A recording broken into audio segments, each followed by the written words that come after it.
esse desafio do agro brasileiro. A gente tem, o mundo quer consumir proteína animal, carne, a gente adora o churrasquinho, adora carne, que respeita quem é vegano, quem é vegetariano, mas a proteína animal é essencial também para a vida, ninguém fica sem carne. Eu, por exemplo, como carne quase todo dia, tento diversificar a carne branca com carne vermelha, mas o brasileiro, não fala para o brasileiro comer ovo não, que o negócio dele é comer carne. E a gente sabe o quanto que é importante a proteína animal. E aí, para criar o animal, a gente precisa de área, de pastagem. E no Brasil, de acordo com estimativas, são 160 milhões de hectares de pastagens, metade dessas pastagens estão degradadas pelo mau uso do solo, pela forma, às vezes, errada, com que a gente não tinha conhecimento e tecnologia, ia plantando a lavoura e jogava o capim, não fazia curva de nível, enfim, não fazia recuperação de solo, não fazia análise, então isso foi gerando um problema gigante. Apesar disso, a gente é líder mundial na produção de carne bovina, mas agora a gente é cobrado para ter uma agricultura sustentável, vai ter rastreabilidade, a gente vai saber de onde é que essa carne está saindo no mundo inteiro, precisa sair de áreas que não são desmatadas de maneira ilegal, precisa ter qualidade, o gado de preferência não vacinado, livre de vacinação, sem febre aftosa, né, e com toda a garantia de sanidade do rebanho. Então, tudo isso é compromisso brasileiro para continuar sendo líder global. E essa questão da pastagem é fundamental, porque dizem que o que segura o boi não é a cerca, é o pasto, né? Lá em Goiás a gente fala isso. E eu quero saber se depois dessa conversa minha aqui, enrolando vocês, se eu estou agora ao vivo novamente com o Ivo Zution. Está me ouvindo agora, Ivo? Sim, consegue me ouvir? Agora sim, estou te ouvindo. E não sei se você chegou a ver o meu enunciado falando, é isso mesmo, a gente está falando de 80 milhões de hectares de pastagens degradadas que a gente precisa recuperar? Sim, exatamente, né? É uma área expressiva de pastagem degradada que a gente precisa de um melhor manejo de pastagem, né? E com isso, né, a gente aumenta a unidade animal. Em vez de a gente ficar expandindo as nossas fronteiras agrícolas, que a gente não tem mais espaço para expandir nossas fronteiras agrícolas para a produção de alimentos. Então, uma da alternativa seria nós recuperar essas pastagens degradadas, né, principalmente, né, com um olhar mais atento para a irrigação e produzir mais em uma mesma quantidade de área. A gente está vendo aí nas imagens, você está vendo aí, essa integração pasto-floresta, né? Essa é uma das capacidades, ou é uma das possibilidades de fazer esse consorciamento, pastagem com árvores. Essa é uma das soluções para recuperar pastagem no Brasil, mas não é só isso. Como especialista do tema, o que você indica? Por onde a gente começa? Muita gente já começou, existe um programa do CNA, da CNA, Confederação Nacional da Agricultura, em parceria com o Senar, que já está recuperando, existem iniciativas dentro dos próprios estados, mas isso é muito tímido ainda em relação à necessidade maior de fazer isso. Qual é a cartilhazinha para a recuperação de pastagem? Por onde começa?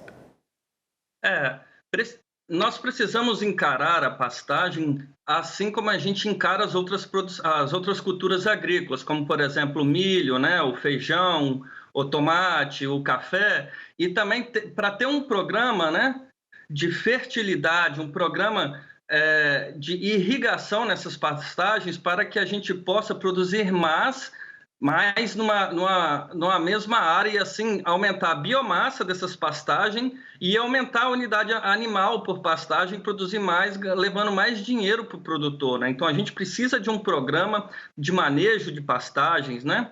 E ter um olhar mais atento para esse assunto. Mas quando você fala de irrigação, Ivo, nós estamos falando de um país com uma imensa área e onde esse gado na maioria, por exemplo, Mato Grosso, que é o maior produtor, o produtor não tem lá, não é todo mundo que tem o pecuarista que tem água por perto para fazer isso, para você irrigar a pastagem. Então, você tem que, 6 meses de chuva, o Brasil é bem claro isso, é 6 meses de chuva com 6 meses de seca, às vezes com o El Niño agora a situação é até pior um pouco.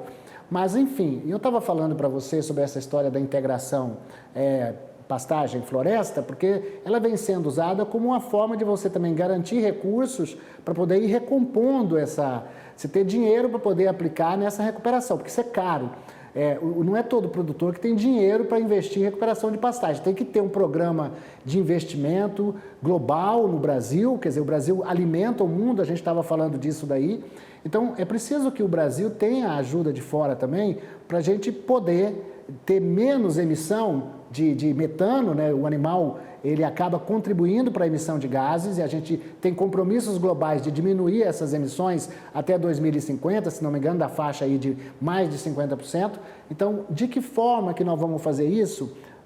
Tendo que ter recursos, tem que ter assistência técnica para poder fazer, porque não é todo mundo que sabe, e a gente tem que ter efetivamente um empenho do produtor rural em querer realmente estar empenhado em fazer isso. Então, são muitas variáveis nesse contexto que envolve aí a recuperação de pastagem. Eu coloquei a questão da irrigação que você falou, porque essa não é uma tecnologia acessível a todos e nem tem água em todo lugar para fazer isso.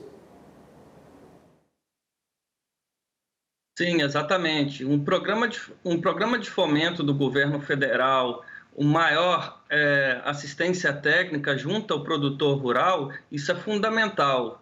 E o desenvolvimento também de pesquisa da universidade, dos órgãos de pesquisa, a Embrapa, né, junto aos produtores, para também o desenvolvimento de variedades mais produtivas, mais resistente, né, ao estresse hídrico, à seca, né, para manter essa produtividade mais alto possível e garantir maior sustentabilidade na produção de carne bovina.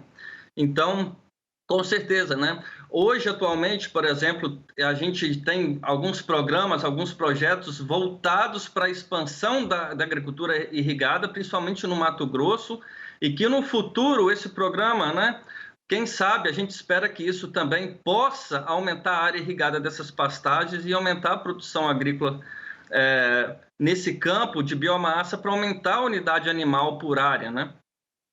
Você falou de um tema interessante aí, que são as variedades vamos dizer, de capim, que a gente fala gramíneas, que vão ser mais eficientes dependendo de cada região. A Embrapa tem, pelo menos eu conheci uma parte, um viveiro de mudas de capim, de gramíneas, mas mais voltadas para gado de leite, lá em Juiz de Fora. Mas o mesmo estudo, a mesma empresa que pesquisa gramínea para a produção de leite, de gado de leite, ela também desenvolve as variedades para o gado de corte, para a produção de carne. Então, ter essas gramíneas é importante. Mas eu vou levantar uma outra questão com você, que é a questão do tempo de abate desse boi, que a gente vai vendo diminuir ao longo dos anos, ou seja, ele tem que ficar menos tempo até alcançar a idade de abate. Essa também é uma equação importante para a gente poder ter lucratividade e menos estresse ambiental.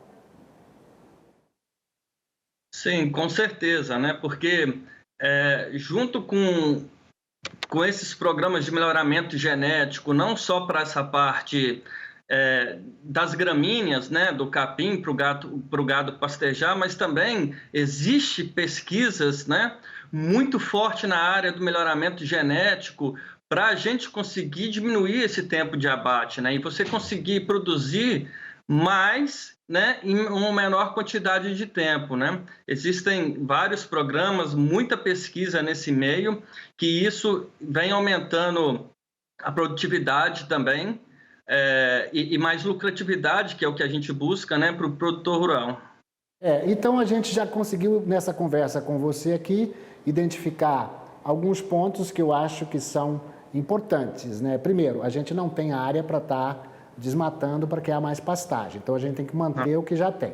Então nós temos uma área 3 vezes maior do que a área agrícola para poder. Então nós estamos falando aí de 166 milhões de hectares, temos que recuperar 80 milhões. Para recuperar 80 milhões de hectares, eu tenho que ter investimento, tenho que priorizar, de repente, irrigação, tenho que ter melhoria de solo, fazer o sistema consorciado lavoura-floresta, pastagem também floresta, para você poder aproveitar, ter um subproduto dessa atividade da pecuária tem que ter melhoramento genético para poder diminuir o tempo do boi no pasto e tenho que ter também uma pesquisa de gramíneas que sejam mais nutritivas e eficientes, permitindo que a engorda do animal num tempo melhor.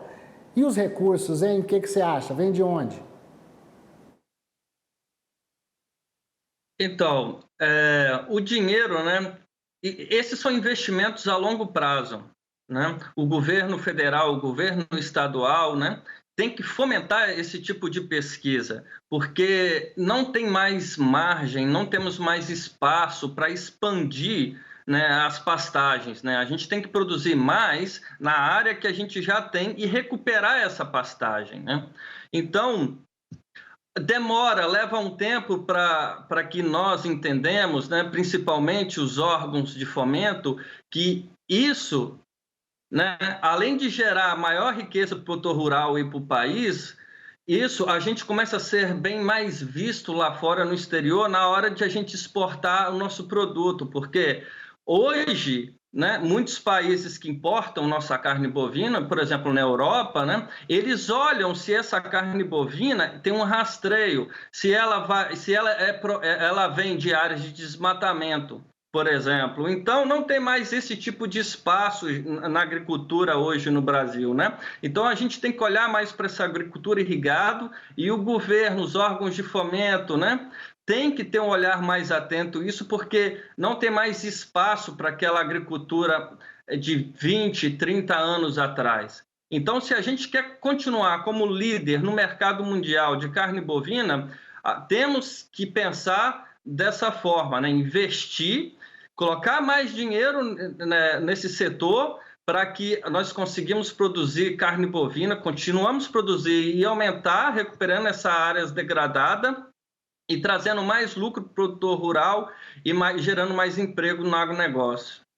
Certo, Ivo. Quer dizer, mais cabeças de gado em menos espaço, né? Eu não sei quanto que está essa conta hoje no Brasil e qual é o ideal. Você tem esse número?